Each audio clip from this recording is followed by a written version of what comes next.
Love Club for Dalano Banton, Toronto's own, from Mount Olive, Rexdale area of Toronto. Dalano Banton, number 45, the first ever Canadian selected by the Toronto Raptors in the draft. And not only that, the first ever Torontonian drafted by the Toronto Raptors. And that is really special.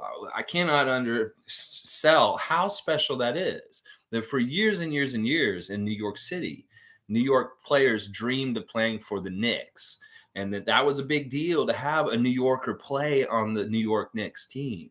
Like, in fact, it was a big deal last year. Kemba Walker was their point guard, being from New York and stuff like that. They love that kind of connection, and we do too. And that it shows a sign of maturity of our franchise and how long it's been around, that we finally have some homegrown talent from our own city that is playing on our team. And we love you so much, Delano. You're such a cool cat. You're just like the coolest dude. I'm a fun guy saying hell yeah this morning, just like Stone Cold Steve Austin. Can I get a hell yeah? Yeah, we get a hell yeah for Delano Banton. And Tom Duke's here. He's saying road trip to Rexdale, 45 bus. That's right. It is a very notorious bus here in Toronto. It's a bus that a lot of people have ridden to get from the west side of Toronto downtown in different ways and stuff like that. And it is really cool that he kind of has this moniker that he wore 45 because of the bus that took him to the practice courts that were formative in his basketball career and life and becoming who he is now. That bus was so essential to get him to that place where he became who he was on the basketball court. Seymour's here. Good to see Seymour Pape. The day he drops 45 points in a game is going to be nuts.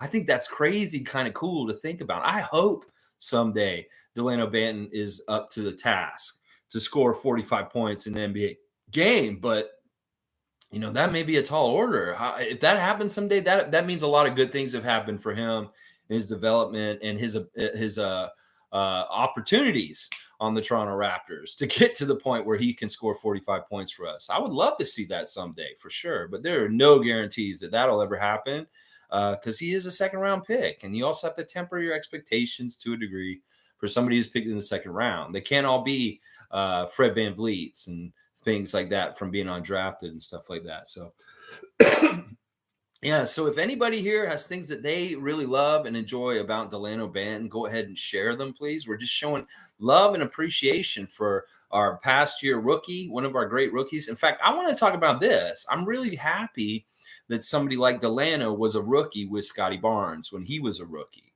That is special in itself, that these guys came in together. Dalano was the first guy that Scotty hung out with here in Toronto because they went and did rookie stuff together. They went to the Real Jerk. They went around town a little bit and just enjoyed being rookies before their season started and stuff like that. That was such a fun moment, seeing the two rookies pal around and ride around town and goof around. And Dalano was teaching Scotty even more about the Toronto area in different ways and stuff like that. Like, I found that kind of camaraderie between the two of them would be really helpful to Scotty, because he's coming to a city where one of the other rookies grew up here and really understands the city and can help him with any kind of questions about Toronto, Ontario, or Canada, and things like that. Because that's really was valuable too, I'm sure. And there were probably a lot of moments where maybe Dalano not only helping people like Scotty Barnes, who just as a rookie, but maybe even some of the vets. Maybe Dalano knows some of the things about Toronto that people like Fred VanVleet may not even know. And that kind of helps share the information and stuff like that. G's here. Good to see G. When I met his aunt, she said he was always a good, focused, hard worker. I like hearing that. Yeah, I remember G was telling us the story that he met Dalano Banton's aunt, and she wasn't really like bragging about it. It just kind of came up randomly in it. It wasn't like she was putting it out there and being like, my nephew is Dalano Banton. Ooh, I'm so impressive. No, I remember G was saying that it came about very casually and just like out. It was like, oh no, my nephew, he plays for the Raptors. It was like, oh, who's your nephew? Oh, Dalano. It's like, oh, Dalano Banton's your nephew. Wow, that's pretty cool. It wasn't like she was putting it out there to get a lot of attention or anything, from what I remember G saying. But yeah, I could see that. You look at Dalano Banton and his appearance, and you can really prejudge. You can be like, man, this guy's just like Snoop Dogg. He's probably not very serious in his life. he's probably very casual. He seems real laid back, maybe just kind of like not taking everything so seriously. But that could not be the truth. That's not as the truth, because he is a hard worker. He is somebody grinds. He is somebody that he doesn't. You can't really judge a book by his cover. In fact, when he was coming in, that was one of my concerns coming into the season. I wanted to know who he was because I didn't really know who he was. And I was wondering, like, well, if he's living in Toronto and he's playing for Toronto and he has so many family members, so many friends around the city, like, how is he going to balance that with being a pro in the NBA and not getting distracted, not having so much of the pressures that come when you play for your hometown team? Because it's like things like tickets, demands for tickets from people that know you, people expecting you to do things for them just because you know them. And you may be like an acquaintance. It's like a couple from them. And like, hey, Delano, can you come and appear at my event? Because like, we know each other from high school and stuff like that. And I was like, sorry, people. It's like, you got to understand that he has to really be focused on what he should be focused. And that's usually directed by what the Raptors want him to focus on and what he wants to focus on in his personal life. And before the season this year, I heard him say that, like, yeah, I'm not going to be going back to the old hood and hanging out with everybody like I used to, that I have to really keep things separated and really focused on what I'm trying to do. And if we look at his first year in the NBA, he made a lot of good positive strides with his game. Like, I really feel like, and this is why we're doing Delano Banton this weekend for the Share Love Club, that in Summer League, Delano showed a whole new level to him. Like, if you went and looked at the Summer League clips from last year with Scotty and Precious on the team with them, running around up and down the court, Delano was impressive at that time for like athletic things that he could do. Like, we're like, wow, this guy's really long and he's a point guard. And he really gets the ball up the court real fast. But the thing about this year in Summer League, in difference to that, with no Scotty, no Precious around, this guy had to be the man this year in Summer League. And he stepped up to that leadership role. And to me, that shows a progress and a growth in his game over the last year, that he has taken things very seriously and he's developing himself to become the best NBA player that he can possibly be. And he said it right from the start. Delano said, I know I got to hit the weight room. I got to put more muscle on me. And you know what? He looks stronger and bigger with his arms this summer than he did when he came in with the Raptors last year. So we know he's putting in that hard work, that grind, and getting better.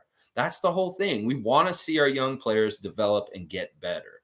And Dalano Banton seems like he's on track. I really do think that this kid can do more and more. And because of his frame and how unique it is in some ways, that he can do some things that normal athletes at his size cannot do. Both ways, whether it's like he can do big man kind of stuff at a point guard thing, or he can do big man kind of stuff at the point guard position, like saying like he can rebound playing point guard like a forward, but then also, he can do the opposite stuff. Like he can dribble the ball and play kind of like forward size kind of stuff too. So it's really cool. I'm really excited about Delano. He's an interesting talent package with what all he brings to the game. And we need to explore it more. I really like that they had him do a whole different kind of role in Summer League this year. That he wasn't supposed to be the point guard. He was supposed to be the off wing slasher scorer for the Raptors. And I felt like he found some good success doing that. So kudos to Dalano Banton. Let's keep going. Seymour saying, is he related to the reggae artist Buju Banton? This is something that Stevie Roots and I have talked a lot about this year. I'm not going to lie. We have actually talked about this because he always calls him Buju's son. And I'm like, Stevie, you don't know that is Buju Banton's son or he has anything to do with him. Steve's a big reggae fan. So he really loves Buju Banton. So he wants to believe that Delano is related to him somehow, some way. But I don't think there is actually any linkage. I mean, I look at his Wikipedia and maybe somewhere, somehow, but it's not on his Wikipedia. So I wouldn't think that that's probably a very connected thing. It may be a very common name in Jamaica in some ways, and it may be that there's Bantons that aren't actually related to each other. But I was wondering that too, but I don't think so. Maybe, but I don't know. There's no definitive answer on that. Shane Waters saying, "Happy Saturday, love." Delano Banton, man, is he going to be a problem on D for years to come? He just needs to get them handles going. Yeah. I think that the turnovers in summer league were bad, but once again, we've said at times, people that are high usage on offense, they're going to get higher numbers of turnovers just because they have the ball in their hands more often. And he had the ball in his hand a lot in summer league, but he could have been a bit more like Jeff Doughton Jr. and limited the turnovers. And Jeff Doughton, actually, we had a great interview with Jeff Doughton Jr. yesterday from Rhode Island, where he went to university. One of their reporters was talking to him about coming to the Raptors. I love Jeff Doughton's attitude. He is so down to earth and humble, but also very driven and very hardworking. And I love in that interview, if you guys find it, I don't know if Monique's seen it. It's a little 15-minute interview with Jeff Doughton, and he says the word consistent about 10 times throughout the whole interview.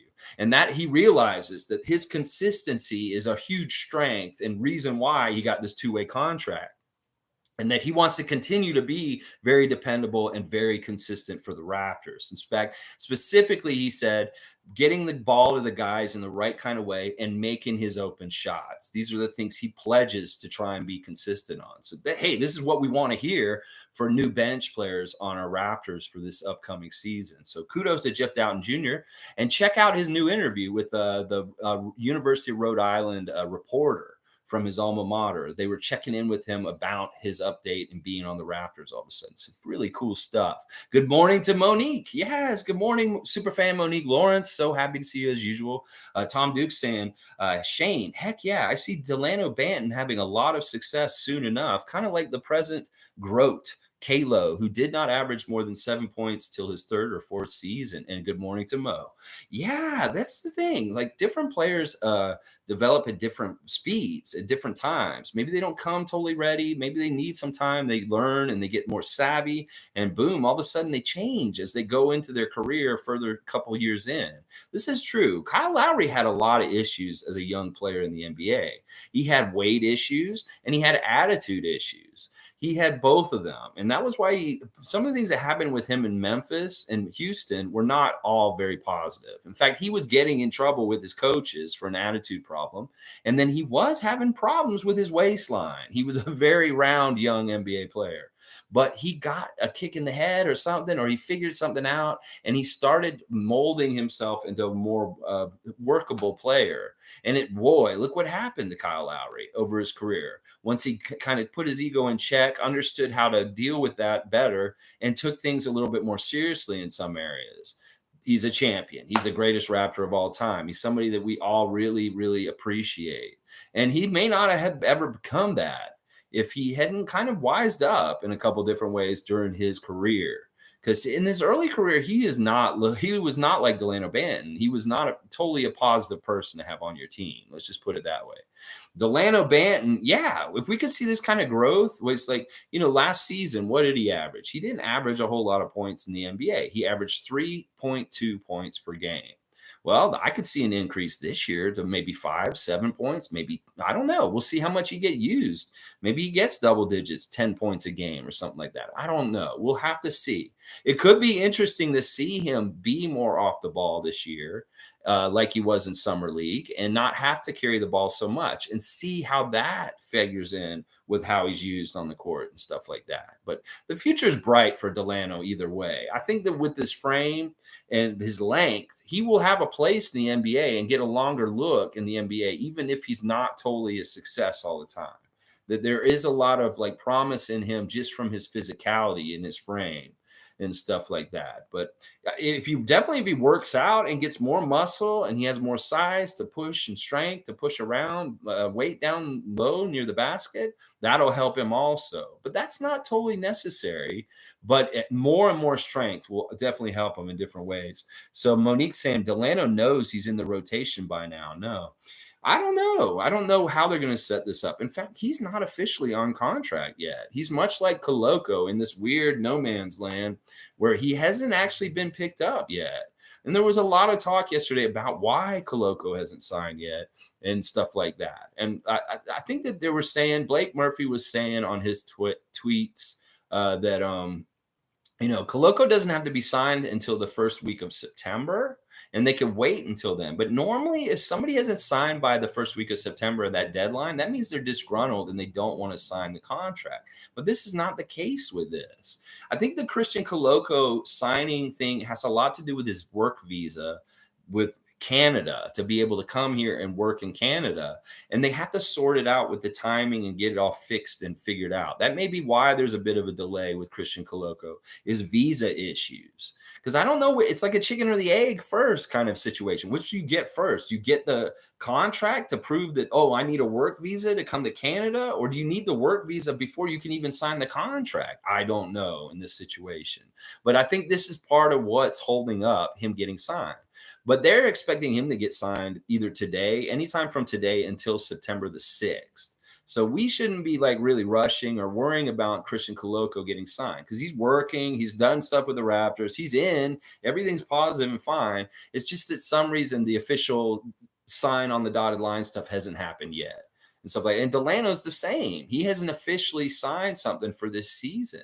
And it could be that they're kind of trying to figure out this extra money with the MLE money in the middle and maybe possibly getting another player still and being flexible with that. Or, and maybe if they don't do that, then the extra money that they have still is going to go into a rookie contract for Coloco, which could be longer than the normal like 2 or 3 years. He could get like a 4 or 5 year deal, rookie deal. And then Dalano, they may be looking at how things happen with the finishing up of our salary cap for this season, and maybe they're going to pay Dalano a little bit more depending on how much they have left over. So that may be the reasons why we're not totally seeing Christian Coloco and Dalano Banton get their contracts signed for the season coming up right away and stuff like that. So very interesting. I think that Dalano should be, I don't know if he's in the rotation regularly for sure. Like it could be very similar to last year. I think that he will be heavily used in 905 once again. And then spot duty on the regular roster. Like it could be that he gets in most games. Maybe it's more than just him making an appearance at the end of the first half. And then it's somewhere he gets another little stint in the second half somewhere, but just like gets like 10 to 12 minutes a game. But I don't know.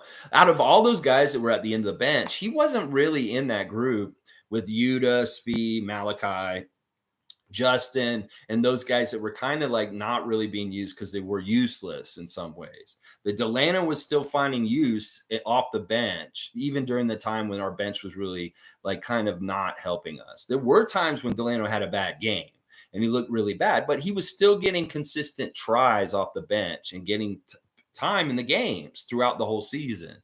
Even if he wasn't as effective in some games he really stunk it up and he was really bad. But then some games he was super, super good and very capable and flashing some very, very interesting potential kind of moves and different things that he could get better and better at. Seymour saying, sign Delano and Scotty to long-term deals. Let's let them gel like Pascal and Fred. Yeah, I like that. I think that the synergy and the friendship between Delano and Scotty is super strong. Like they're going to always be bonded by being rookies together in Toronto. That's always going to be a memory and always be special and stuff. So the longer that they get to play together, the more fun it is in a lot of ways. I agree with this, Seymour. Let's get, this group is so fun and so together. The more we can keep this together, like we did this summer, we kept the band together all summer this summer. And we want to do that more often. The more we can keep this core together and build it right on up to the Larry O'Briens, the better we will be, because this is a great core to build towards championships. Monique saying, news and notes, Chris Boucher doing 2 more camps and his back to school book bag with gold level sports. Cool. Yeah, I saw Chris is doing some camps and they're here in Toronto, guys, and stuff like that in different places around Toronto. I think there's one in Whitby or something, and stuff like that. But he's doing ones around the Toronto area and stuff like that. It's really cool. It's so awesome to see these guys doing these camps and different kind of events outside of the season and things like that. Kudos to Chris Boucher and stuff like that. His Instagram is so funny. He's got all kinds of things he's been posting on his Instagram lately. Hilarious stuff. There's this old lady on it this morning, and she's like very real, and she's like telling people exactly how she feels on it and stuff like that. It's hilarious. And then Precious, of course, he's in Germany and he's having a good time.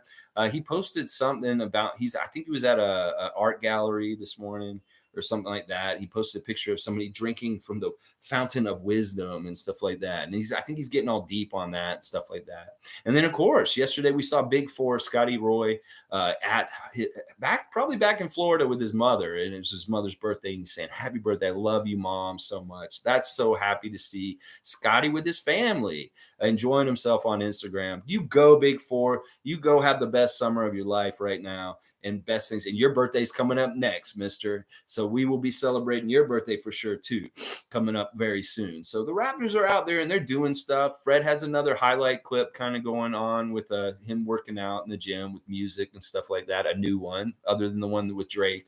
And then you see little bits and pieces of different things from different other guys doing things like Thad, still real active with his kids and training them this summer, but him also playing in a couple of games himself this past week and stuff like that. So just a good off season for the Raptors in general. We're seeing them in different places. We saw Dalano at the Blue Jays game earlier this season, and wow, Blue Jays last night, fantastic stuff. What you did in Boston yesterday was absolutely amazing. Honestly, it seemed like Boston didn't give a shit at some point. They just gave up the Red Sox.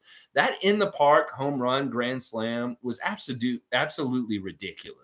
Like that you allowed that. Like, how was the center fielder so far away from where the ball actually went to near the wall? Like, I don't understand that. That's really bad playing. Like, are the Red Sox really this bad that they're going to lose 28 runs? Like, come on now. This is crazy. Blue Jays breaking all kinds of records last night, kicking the Red Sox ass. You got to love it as a Toronto sports fan. You just got to love it. You just have to. Oh my gosh. Seymour saying, do we have a coach for 905 yet? Yeah. We hired Eric Curry to be the coach of the Raptors 905 for this season. He will replace Patrick Mutombo. He coached the last summer league game against Milwaukee. And yeah, he's interesting, Seymour, because he comes to the Raptors from a scientific background. He's a scientist who's studied physics, and he's very much into logic and scientific approach, scientific method in his coaching. So he's a Moneyball stats head kind of guy like Billy Beane. And he started with the Raptors organization 10 years ago in 2012. And he's been in the front office, he's been in the stat office, and he kind of not weaseled, but he kind of moved his way into the coaching staff over the last 5 years. And that's where he's gotten to now. So this is not someone who's like really comes from a basketball background. This is someone who comes from a very scientific background, and it informs his coaching decisions. So this will be very interesting to see Eric Curry coach the Raptors 905 this season and the kind of success and stuff. Like, I wonder if I worry that he may not have that dog in his fight on the court with the refs and getting what's right for the 905 from calls and stuff like that, because you do need to have a little bit of a bulldog in you to be a coach and be able to get on the refs to politic and get the calls right for you. And I hope he's not just kind of unassuming and just kind of nice and passive. He's like, oh, okay, fine, that's a foul. I hope he's really kind of like, no, that's bullshit, ref. You know that my guy got hit. Oh, what are you going on here, brother? We need that. We don't need like, okay, we'll take it. That kind of attitude. 28-5, Blue Jays beat the Boston. I mean, listen, this is not Blue Jays freak, but when something notable happens like this, we got to point it out and talk about it and celebrate it, especially when it happens in Boston to Boston sports fan. Woo-hoo-hoo-hoo! Yeah, Red Sox. What the hell is wrong with you right now, Red Sox? Oh my gosh. Tom Duke saying, how many players from Summer League will get retained for the 905? All of them, unless they get signed somewhere else? That's not how it works. I don't know what's going to happen with this. Like, we've already seen, like I heard this morning that Trevion Williams, who was playing, he was one of the guys that Greg and I, Gubstown Clink, were really high on going into the draft that we were looking at. He got undrafted and he went to the Summer League team for the Celtics, played some good minutes, but now he's been picked up and signed to an Exhibit 10 for the Warriors. So basically, Tom, all these players that played in Summer League, like Jeff Doughton for us, were free agents. Like, they could come and take Ryan Hawkins right now. They could come and take Abu Kajab. They could come take Alex Barcelo. If anybody wanted any of these guys, they could be signed. We have no rights to them. So it's really the kind of thing where I think what happens is when we're starting to make our 9 to 5 roster. Now, a lot of the guys from last year will carry over. You'll see guys like Kevon Harris and Ashton Hagans and stuff like that from last year will be back with the 905 because there is a little bit of carryover from the team that played last year. And there is some new additions from the summer league. So we predicted that maybe Abu Kajab would be on 905 for sure this season and stuff like that. But that's not guaranteed. We don't know what the makeup of 905 will be this year completely. But we'll see. We'll have to see and see what happens. But they don't all just automatically go to 905, just so you know. They get signed and taken different places. Now, they probably get the option, and they probably do get extra favor to make it on 905 because they were in the system with Eric Curry and him being around coaching them and stuff like that. Oh, and maybe partly Eric Curry's looking at the summer league guys and he's saying, guys, let's get this guy and this guy and this guy for summer league this season. I mean, for 905 this season from summer league. So that's the way I think that it probably is how it happens. Monique saying Pascal back in LA with Rico, Christian Siakam getting in shape too. Yeah, they were taking golf shots. And Pascal's back from Dubai. He's working out with Rico Hines. They've got a really good week in.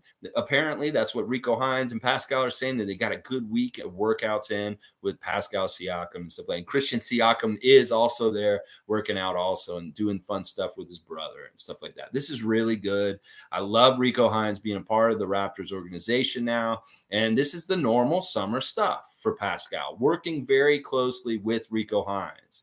And now he's officially a Raptor coach. So this is even cooler and better because in some ways that's a cool carryover of knowledge from the off season into the regular season with Rico saying, you remember at the end of July what we did in practice when you did that little move and things like that. He's like, oh yeah, I remember that, Rico. Yeah, do it now in this game or something, stuff like that, because there's more time and he's official and he'll be on the bench and with Nick Nurse and all them this season, hopefully, and stuff like that. So Seymour saying, I hope they keep Hawkins in the program in Kajab.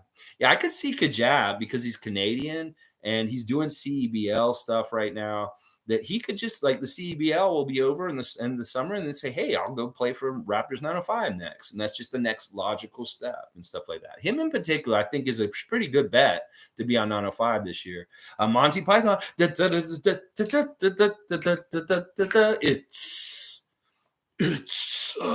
I should do the whole climbing up the rocks and to the beach and Michael Palin like it's all right, let's see. Don't worry, Tampa Bay Lightning's head coach was a former lawyer. He won't won back-to-back titles. Laugh out loud. All right, why are we talking about the Lightning? John Tortelli or something like that? I don't know. They didn't win this year, though. Like, I know, like, Ric Flair's pissed off about that. A couple other people that are from the Tampa area, like Hulk Hogan, are big Lightning fans, and they're kind of upset that they didn't win the Stanley Cup this year and get a three-peat. But they're all saying that they're going to win it again next year and stuff like that. I'm not totally understanding what we're talking about Tampa Bay for right here, but it's all good. It's all good in the hood. I'm sure the man's got an attitude like Lieutenant Dan. I love it. G saying Pascal must be so happy having Hines here. Well, once again, this kind of stuff like drafting Coloco, hiring Rico Hines is really showing devotion and investment with Pascal Siakam. That we want people around you that make you more comfortable, that make you more happy. This is why I would have been really happy if the Raptors had drafted Caleb Houston, because that is someone who played in high school with Scotty Barnes. And that would make things happy for Scotty. It's like Chris Bosh was very happy having TJ Ford on the team with him. Or no, Jarrett Jack. It was Jarrett Jack. He liked having Jarrett Jack on the team with him back in the day because they were teammates at Georgia Tech. It's that kind of stuff. If you can find old synergies from other parts of their career, like college or high school, and put them together, it makes people happier.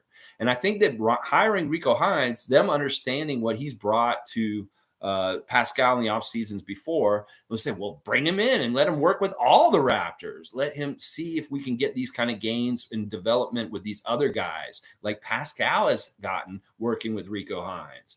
And Earl Watson was like the guy before because he's from that Rico Hines family also. But Earl Watson is more already in the NBA. And now it's Rico, the door is opening for him.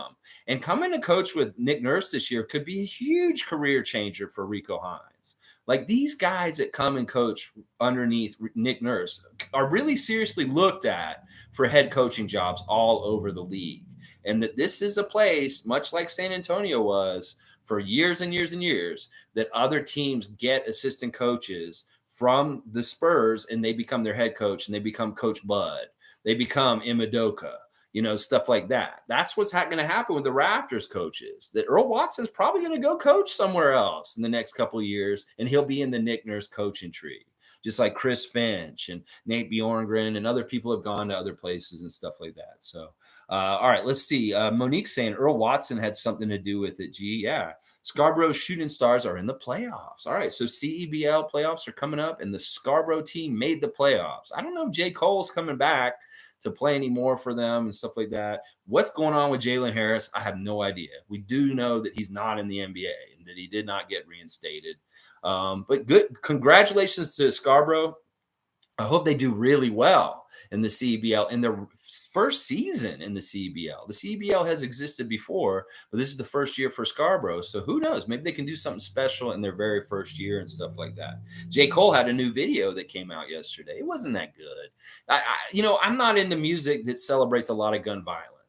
And if this is something that's actually come up this week. Steven Jackson's on Twitter this week, former NBA player Steven Jackson. And he's asking all the young players in the league, why are you guys promoting gangster kind of culture of like shoot 'em up guns and stuff like that? And he's saying to these guys, he's like, listen, you guys all were like prep stars and you guys were like, you had it pretty good. And you're not really who you're trying to act like as a young player, like you're gangsters with guns and stuff like that. And that you're doing a disservice to young people by putting out that image, even though you're not very like realistically that person. It's like you don't have to come in and act tough and be gun culture and gang culture and like ops and I shoot people and stuff like that. None of these NBA players did this kind of shit.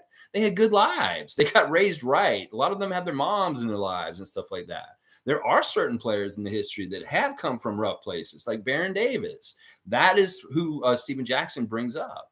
And he's trying to ask these young players to stop romanticizing and putting out that kind of culture to influence young people when they're not authentically it themselves. And this is true. This is a huge problem in music in general. Like, I love hip hop. I love really good music that has good beats and rhymes on it. But a lot of this like ops, like drill rap that's out right now has no redeeming qualities. First of all, a lot of it just sounds the same. And all they're doing is singing about shooting their opponents and shooting people and drive-bys and shit like that. And I'm just like, does this world really need more of this energy right now? That's why when I watch all my videos on Friday, I'm always looking for the videos that come from that genre that are positive or have something interesting to say or have something important to say instead of just like machismo, like I got a gun and I will shoot you, you come on my block kind of crap. So this is a real issue that we need to reckon with the NBA players, that they're trying to be like these wannabe drill gangster rappers. And they don't need to do this. Like, listen, you see where Miles Bridges is right now. You don't want to have this kind of lifestyle and you escaped it. Do you want to really go to that lifestyle and be like Miles Bridges? That kind of thing. I know that's a different thing because that's domestic violence.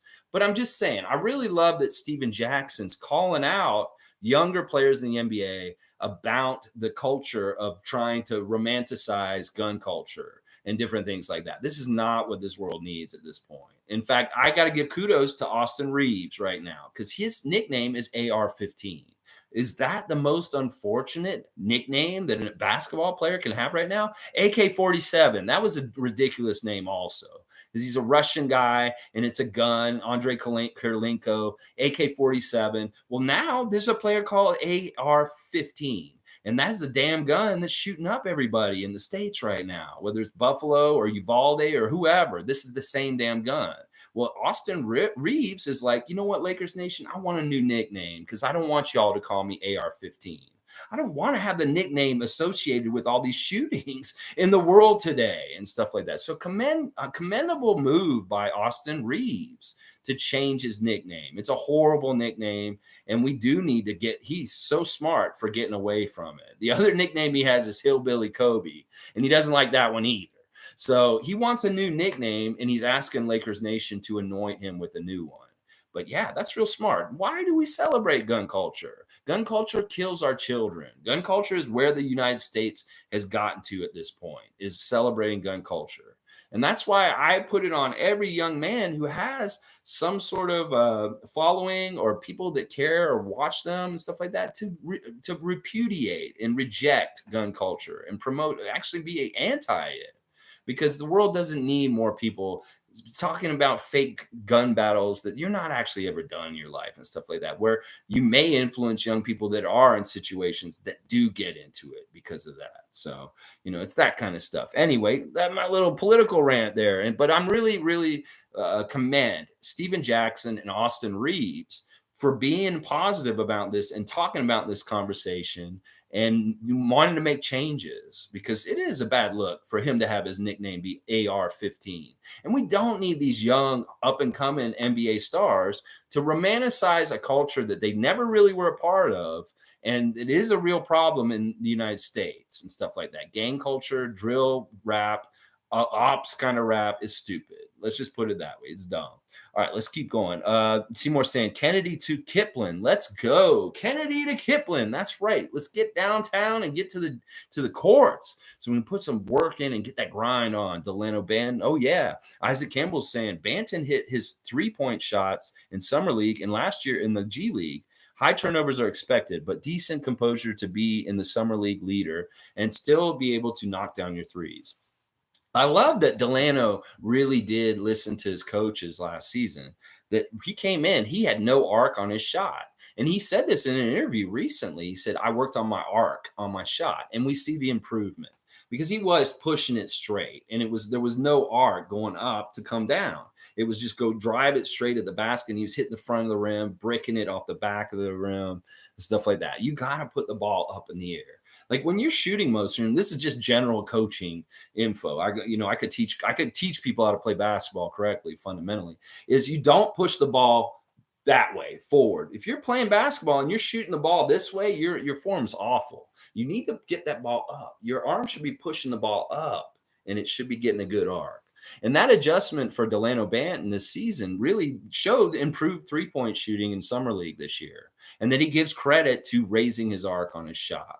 And that's just fundamentals. And that's really good that he made that change, because that's an easy change to make things easier for him and make more shots. And then the other thing is his free throws. If he can just concentrate at the line a little bit better, like really dial in, get some sort of free throw routine where you do this, you wipe your face or you spin the ball or whatever you need to do to get your rhythm right for your free throws. Because sometimes, Delano, you step up to the free throw line and I can tell you're not concentrating. You're not really dialed in to make the free throw, and you just kind of chuck it up and it doesn't make it. That's a real easy place for you to get more points on your points average by getting those easy points and just really dialing in and concentrating when you're at the free throw line. And that'll be a big improvement for you this year, because you were one of the worst free throw shooters on the Raptors last season. And we need you to be better at the line and stuff like that. So, all right, let's keep going. G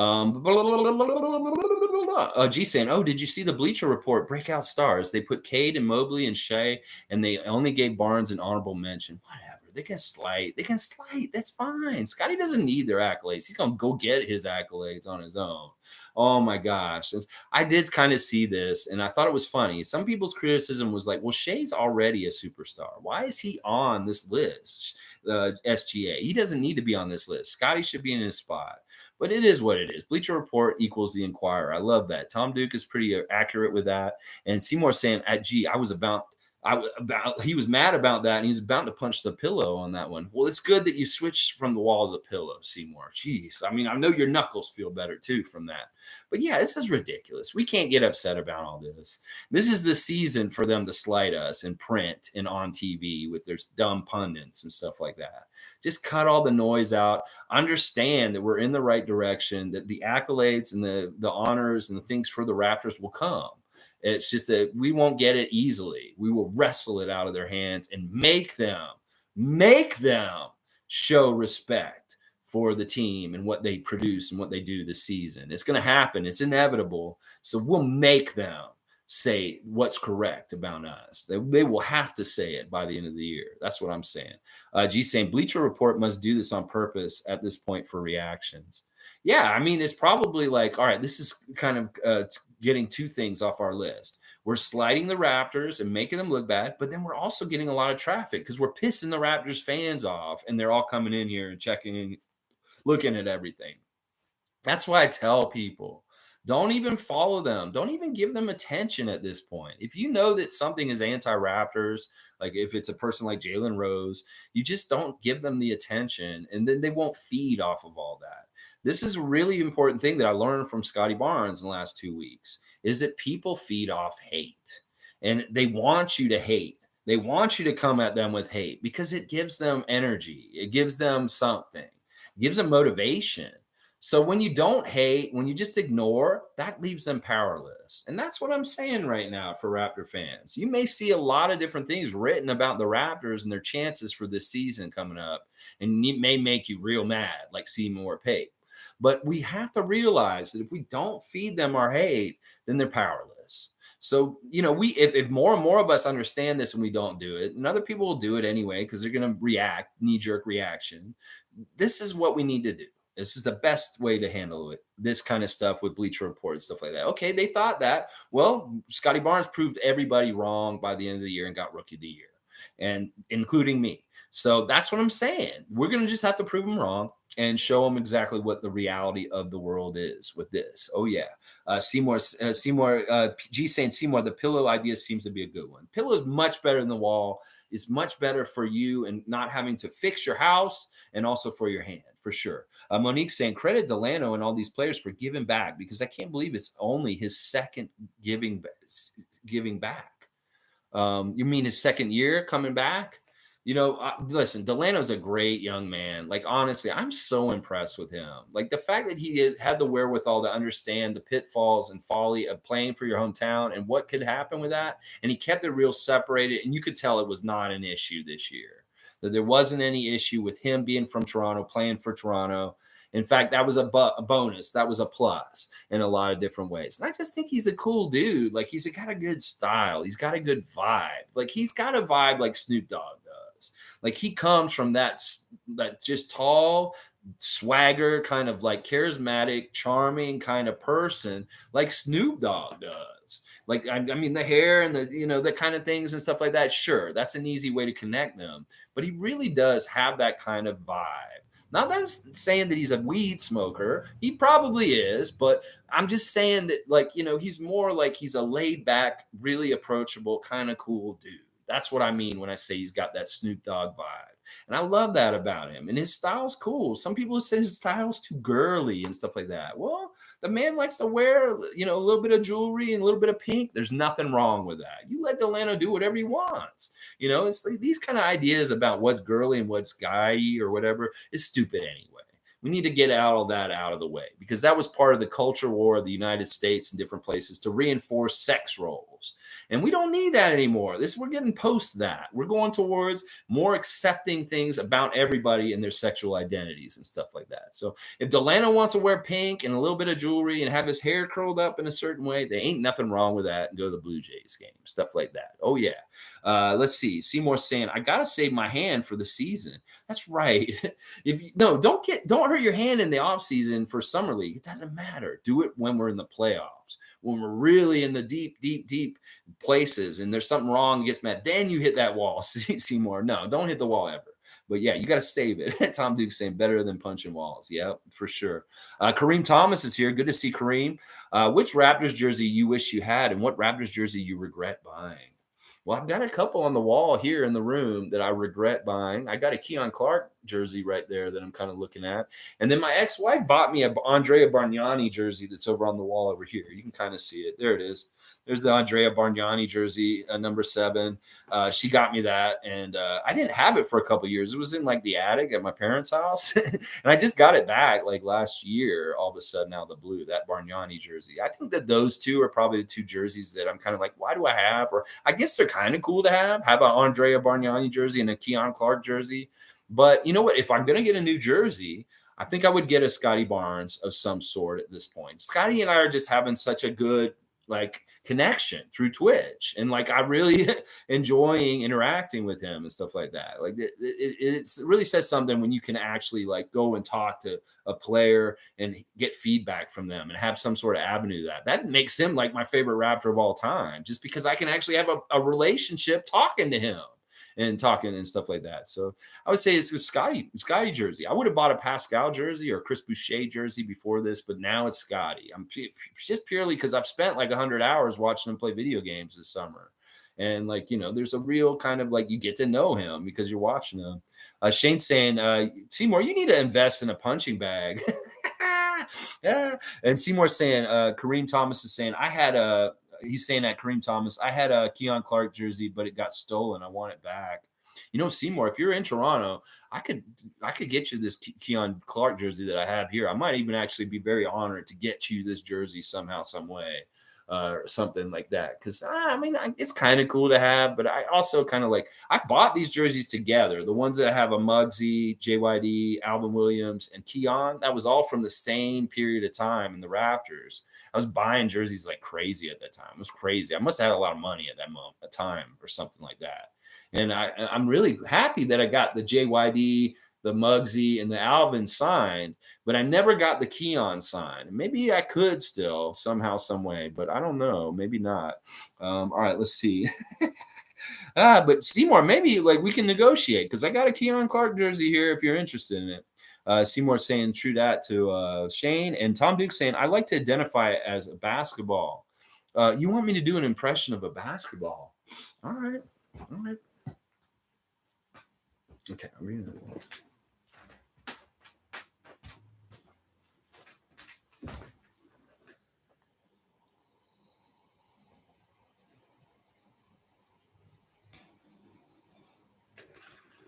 How's that? How's that for a basketball impression, Tom Duke? Just put the basketball on my shirt in the picture. There you go. Hey, hey. All right. I haven't done an impression in a while. I'm glad you did that, Tom. Even if it was weird. I'm a fun guy saying, hey, one day later, and you don't look like you were just sick. Hey, hey, that's what we do. We bounce back. I am a little sniffly, and there's a little bit of stuff. And I just got home. I like left her house like an hour ago. I just came straight here and stuff like that. Good stuff. Seymour saying, what size is it? You need 3 times? I'm 6. I'm a pretty tall guy. It looks like the normal huge size. I think it would fit you. It'd be probably fine. Lolita's here. Thank you for doing the off-season chat. I love tuning in and listening and occasionally participating with all of you wonderful Raptors fans. Awesome, Lolita. Well, as of yesterday, we were talking with Granny Evelyn, and she still wants to do a meet and greet, a Raptor freak meet and greet. So we're still talking about if people live in the greater Toronto area and they're interested in we're doing this, we're going to do this hopefully sometime in August or September before the season starts, where we all get together at a restaurant or something like that and just have a meet and greet where y'all can come talk to me in person and say, hey, and just like hang out. Who knows? Maybe by then I'll be close enough with Scotty. He could show up and be there with us too. But I don't know. We'll see. But we're going to figure out a date for that, Lolita. So if you're interested in that, I'll let you know when that may happen. It's just be something fun. Maybe we'll go to Sneaky D's or something like that and just have a section of the restaurant and sit there and just hang out and just talk in person. Because some people said they wanted to do that as far as building more community with this channel and the people that really love the Raptors and stuff. So there you go. Tom, you like that. You like that. And you wanted to try and stump me. Now, I kind of copped out. Like, because seriously, I could do body work and make myself look like a basketball, but this chair, it may not be right. And like, I may hurt myself is what I was like. So I had to do it that way. Shane was saying, I was hoping you would paint thy bald head orange and black. I don't have enough time. That would have been weird. I'd be like, this is a basketball. Yeah, I don't know. I don't know. This is a little weird. Seymour saying he's 6'4", 235. So I'm 6'4", and I'm about 210. So I think it would fit you all right. I think it would fit you all right. Fun guy, 6 foot 253. Listen, we are tall guys. We need to get down on the court and play some pickup. Fun guy, you can be down low. We won't make you run the whole court if you don't want to. You can go. We'll do half court. We won't play a full court. I don't want to play full court anyway. I don't like running up and down the court, but I can get out there. I'm a little bit of a shooting guard, small forward, slasher. This is the thing I like to do out there. But I can't. Historically, I played power forward, like rebounding, because I was always one of the taller guys on my team, and I'm really good shot blocker too. Like I can do some Chris Boucher out there on my level, stuff like that. Okay, yeah, I did cheat. I did cheat on this, Tom. I totally cheated on the impression of the basketball, but it is what it is. Okay, Kareem's got another serious question here. What's the last realistic GM move you would make for the Raptors before the season kicks off? I would do this. I would lock down Coloco and Delano, and maybe we do have one more player because we have a 20th training camp spot. That maybe we do go get somebody. I'm looking at the free agency list, and it's like Carmelo Anthony, and then a bunch of guys that I'm like, yeah, they're probably not going to get signed and stuff like that. So I don't know if there's a whole lot out there free agent wise to just show up all of a sudden and be like a last minute addition to come in, but they may do that too. I think that at this point in the offseason, the Raptors management is really looking at flexibility to change in the moment and to be ready to do something and be able to do it. And that may be part of the reason why they haven't signed Coloco, they haven't signed Delano, and they haven't figured out who this 20th person is going to be in our training camp. So maybe they're looking to see what develops and stuff like that. So this would be interesting. There could be one more signing, is what I'm saying, Kareem, is that they have the money and they could go get one of these guys. Like if Carmelo Anthony wanted to take $3 million from the Raptors to come play for us this season, they could do that right now. It's that kind of stuff. So we'll have to see. We'll have to see and trust in Bobby Masai and know that this timing with Coloco's contract and whatever they're trying to do to set up the team for training camp is going to be all figured out exactly how they should do it because we trust them. All right, Raymond Jacobs liking this. Raptor preseason party. Let's go. Yes, Raptor Freak Cult Unite. We will meet somewhere downtown. And if you guys have any suggestions, I'd like to keep it on somewhere on TTC just so it's easier for people to get to and something that may be central and kind of figured out so it's easy for people to get to it, stuff like that. So we'll have to see. All right, let's see. Heaven Sent is saying, boom, boom. I like the pun in your name, Heaven Sent. It's like, or is it like you're from heaven? Oh, you're 58? Well, you can come out there and play with us too. I mean, listen, I'm going to be 50 in 2-3 years, something like that. I'm going to be 47 next month, y'all. That's right. August. I'm an August baby, just like Scotty. And I'll be 47 next month. So you won't be too far out of your age class at Heaven Sent if you come play with us. Don't worry. Tom Duke saying, woohoo, Raymond, good to see you again, brother. Yeah, I'm happy Raymond has rejoined us. And once again, I apologize for, calling you names. That's never right. I should have called you a name. I was mad. You know why I was mad? We talked about it already and stuff like that. I think if that guy gets brought up in that kind of way, I will get really mad because I really think this dude needs to be in jail. Like he should have been in jail yesterday. This January 6th commission is like really, really nailing him. And I don't want to get to this point where the attorney general doesn't do anything about it. They don't come after him and they don't do anything. They just poo-poo it and say, no, he can't be done anything. That'll make me really mad because they got him dead to rights and he knows he needs to go to jail. He needs to go to prison. And if he doesn't go to prison, I'm going to be very mad about that because he really deserves it. Shane Waters saying, we got some heavyweights in this chat. Bam. Listen, it doesn't matter. We've seen guys like Charles Barkley, what they've done to this league. We've seen guys like Big Baby Glenn Davis and what they're able to do. There's this new kid, Kenny Lofton Jr. Look out for him. He's throwing some weight around from Memphis's summer league and stuff like that. So there's nothing wrong with this. If you wear it well and you can work with it and you can still get up there and stuff like that, nothing wrong with that. So, yeah, it'll be fun. Monty Python saying, I'll play point guard. I like to be you want to be like Malachi Flynn in Pro-Am. All right. We'll have to see if Monty Python's got that kind of juice to be able to like get 73 in our game, stuff like that. I'm a fun guy saying problem with Svi and Malachi is their contracts are guaranteed. Oh, yeah. But I think we can still do a buyout with Svi if we really want to. Now listen. Let's be ready for any outcome with Svi Mahalik. Now listen, if he does end up being on our roster this year, and even though people wanted him to go away and stuff like that, we should embrace him and give them the space to come back and get another try. That if Bobby and Masai are going to keep him on and keep him around, then we need to trust that once again and understand that maybe Svi can have a totally different season this year. That maybe he can be everything we wanted him to be last year, this year. So we really got to understand that there's going to be a backlash if he is on our jersey next season, still on the team. There's going to be a lot of people that aren't going to like it, and they're going to be trashing him and sewering him. Well, as the Raptor free cult, as the positive Raptor fans, we need to support him and be the antithesis of those forces. Even if we don't totally necessarily agree with him coming back, we should do that just because he is a Raptor. We want them all to succeed, and we want them to play well. And that's what I'll say about Svi, just in case he is on the Raptors roster this season. Now, I'm really hoping they'll just buy him out and use that spot for somebody who could be more productive. But we don't know. There could be something about Svi this summer or something about this whole thing that will really show some fruition and stuff like that.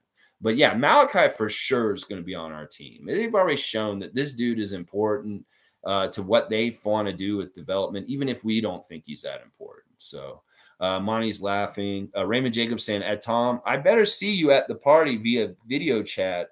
I'll hold the phone up for you." Well, maybe we can do that. We can get Tom involved through the phone, stuff like that. We did that for my cousin at my grandmother's 100th birthday. She was in Vancouver still, and she got to be there because we had the phone there talking to everybody. She was still really upset she wasn't there though. Monique saying, "How did everyone like Masai Ujiri's U of T speech?" I haven't heard it, Monique. What was he talking about? Was this like a month or so ago? I'm not trying. I'm trying to remember if I saw it or heard it about it or something like that. Seymour saying 47, bruh. Looks young. Yeah. 47. I'm 46. I'm in my Aaron Baines year. Oh my gosh, 46, Aaron Baines. I will say one thing. If there's one thing about my Aaron Baines year, is that's how I do it. Like every year is a player's number. So I'm going into my Kurlenko year next, my 47, my AK-47 Andre Kurlenko year. But my Baines year was all right because I started this channel in my Aaron Baines year. Now, my Pascal year, we won the championship. And that was awesome. My Pascal year, my life was so awesome. My Pirtle life was good. My year was good. And my Michael Jordan 45 year was pretty damn good, too. So, yeah, that's how you look at it. Like, look at the number of what year you're turning, and that's your year. If you're turning 32, it's your Magic Johnson year.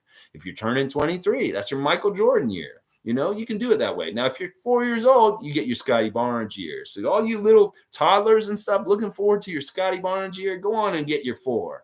Yeah, that's what I'm saying. So Isaac Campbell's in his Dirk year. All right, see, we can find out how old everybody is by saying what year they're in. Kudos to you, Isaac, being in your Dirk year and stuff like that. Tom Duke has a rebus. He's got a phone. He's got Raymond. He's making crazy eyes. He's got a camera, and he's got 5 dinosaurs starting lineup. Once again, the Raptors starting lineup. I love it. Tom Duke, your rebuses are so fantastic. Kareem saying Svi looked like a hidden gem at the beginning of the season last year. He deserves another shot. I agree with this, Kareem. Like there were a couple of things he did so well in training camp that we didn't see. And then he was really having a good start to the season. He looked like what we wanted, but then at some point during the season, his confidence went shit. And the one thing I want to say, and I've wondered about this for Svi, is how the things that were happening in his home country may have affected his play this year, that he may have had a lot of worries that didn't have anything to do with basketball that were weighing on him. And that may have affected things with him. And then, you know, when you get in, your confidence is lost and things just keep getting worse and worse. It snowballs out of control. And that's kind of what happened with him this year. He had a couple of things happen and he lost his confidence and he never got it back. Well, maybe he can get it back this summer, come in with a really strong camp and be that guy that we hoped he would be last year. This is a dude that really, really is believed in by Nick Nurse. And that's why he gave him so many chances at the beginning of the season and gave him a good chance to become a solid part of our rotation. It's just that he didn't earn it after a while. He was looking worse and worse and stuff like that. So Tom Duke is in his David Robinson year. So Tom is 50. Monty Python's in his Giannis year, baby. Yeah, see, that's one thing. Isn't this a fun game? You know, you get older, it's harder to figure out who your year is. Like I had 47. That's the only person I can think of that's 47 was Andre Kurolenko. Now who's going to be 48 for me? I don't know. Who was 49 in the league? I don't know. Stuff like that. Monique saying I really want to purchase Ron Harper Jr. jersey. Yeah, that'd be a good jersey to get. I think Ron's going to be really special. I have a lot of good feelings about him in different ways and stuff like that. He's been active on social media this week. He's still working out pretty heavy and stuff like that.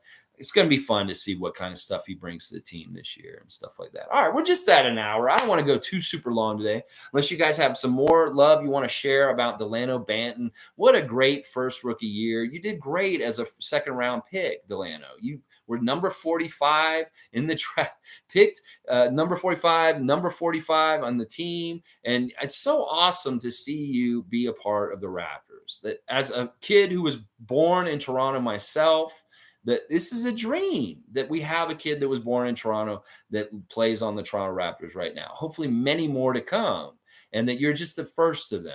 But you will always be that history, the first ever Canadian draft pick by the Toronto Raptors. That is very special and something really cool. And that's why we all want you to continue to develop and succeed and get better and better and better so that we can say that our first Torontonian on the Toronto Raptors was such a badass in his career and stuff like that. So Monty Python thinks that would be sick to get the Ron Harper jersey. Kareem saying, I'm in my 38th year and I can't think of a soul wearing 38. I need help. All right, let me do this for Kareem real quick.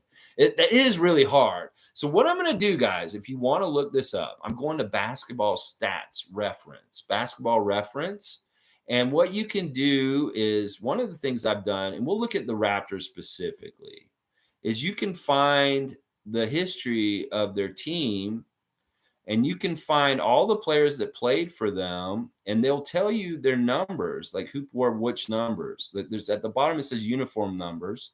And we're looking at, what is it we're looking at? We're looking at 38. Okay, we're looking at 38 for Kareem. Now, yeah, there's no Raptors that wore the number 38. So there's not a single Raptor we can look at for that. So maybe we'll have to look at the whole players of the whole league. And maybe we'll look at their uniform numbers if I know where to look for this. But I would look at Basketball Reference website, and you may be able to figure it out from there. Let me just see if there is anything that says uniform numbers in the corner. Oh, there's Tony Brothers' profile. Let's go look at Tony Brothers' profile real quick. Player Finder, Season Finder.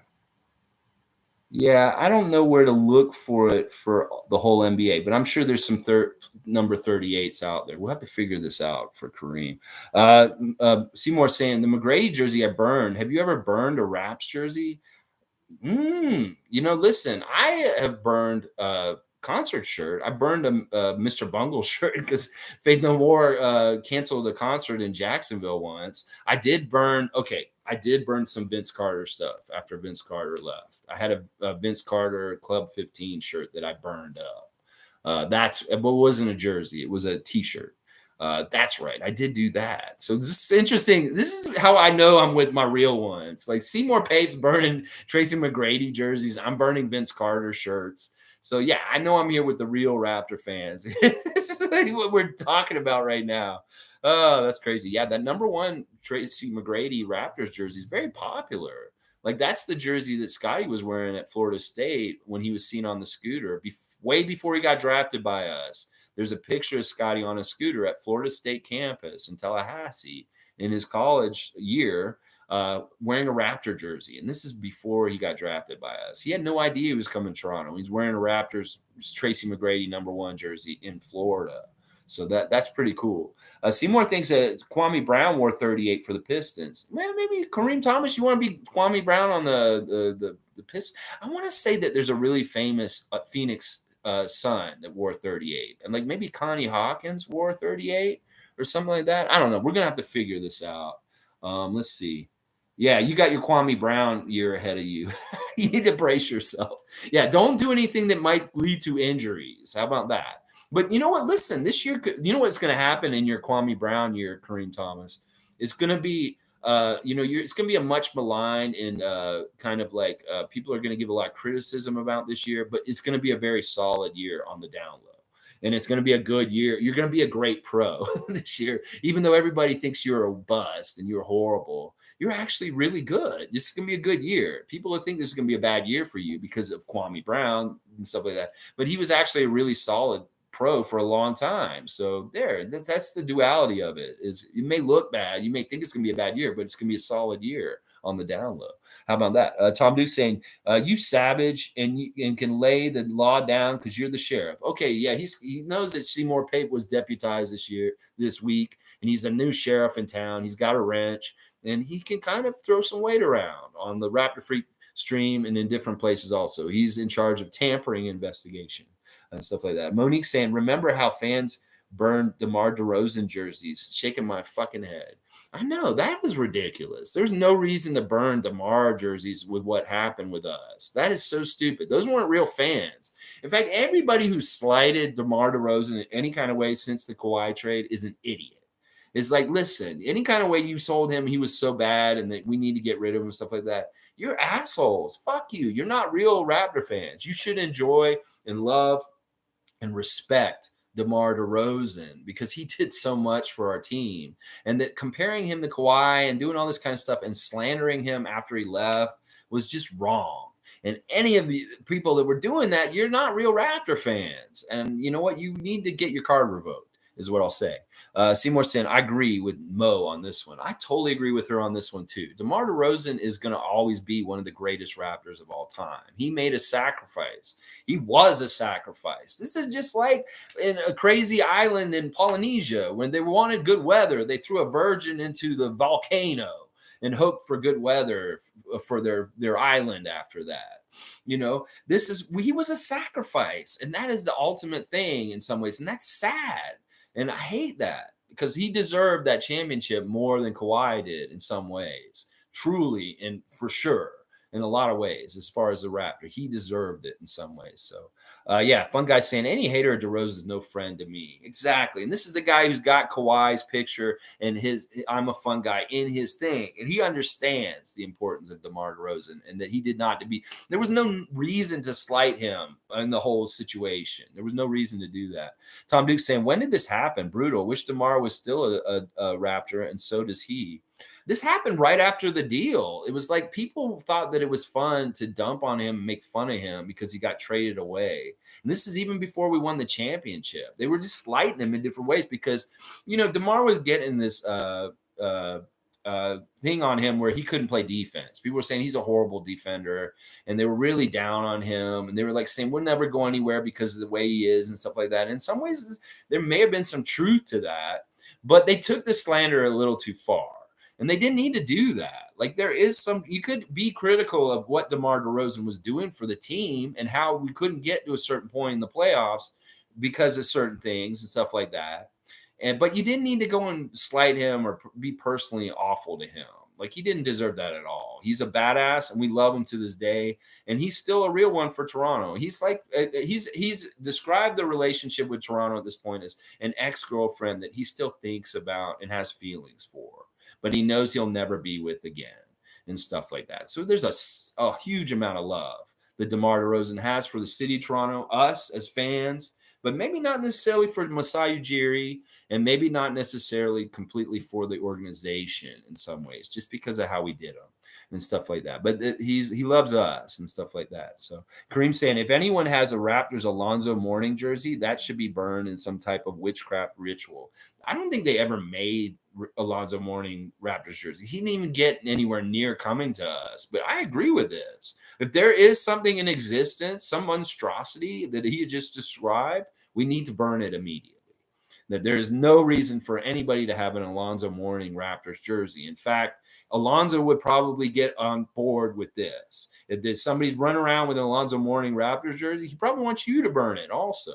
Because he did. He slighted us and said he wouldn't even come here. There was a non-starter that Alonzo Mourning was not going to travel across the border and play for the Raptors. So fuck you, Alonzo Mourning. That's why out of all those Georgetown greats, I'll put all of them way above you. As far as Dikembe Mutombo, Patrick Ewing, Allen Iverson, the junkyard dog, Jerome Williams. They're all great Hoyas over your sorry ass. And I was always rooting for New York to beat your ass in those matchups with Miami and New York. I wanted them to kick your ass. I wanted Charles Smith and Larry Johnson to punch you in the face.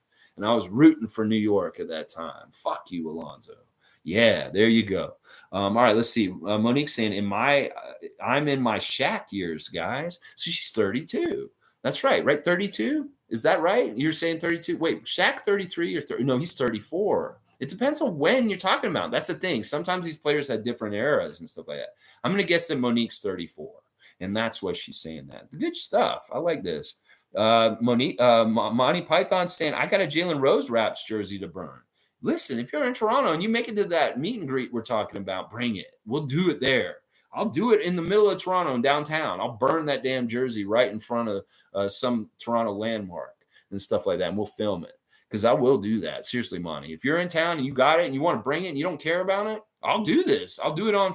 We'll film it and we'll put it on this channel. Seymour Pape saying Ebanks did that too to us this year when he picked him up for dragage. Yeah. Yeah. Oh, Ebanks. Yeah. Because he was on San Antonio and all this kind of stuff. And Fun Guy saying, all right, my friend, time for a ride and morning cannabis inhaling. All right, Fun Guy, that sounds about right for me also, guys. Thanks for joining us today on the Saturday Share Love Club. Thank you, Dalano Banton, for being such a fine, upstanding young man. And your career progression is going to be very exciting and interesting and stuff like that. So we are so proud to have you as our first Canadian player drafted by the Toronto Raptors, and being on our team is such a joy to see you excel. It was so fantastic to see you get your first NBA professional points, throwing a half-court three-point shot that was absolutely badass, a buzzer beater against Washington Wizards. So Dalano, hope your life is charmed, and that your charm and the charm that you bring to the Raptors is part of the equation that makes them so great that they become a champion team once again. That you are an essential role player and a good part of the team in all kinds of different ways. We appreciate and love you, Dalano.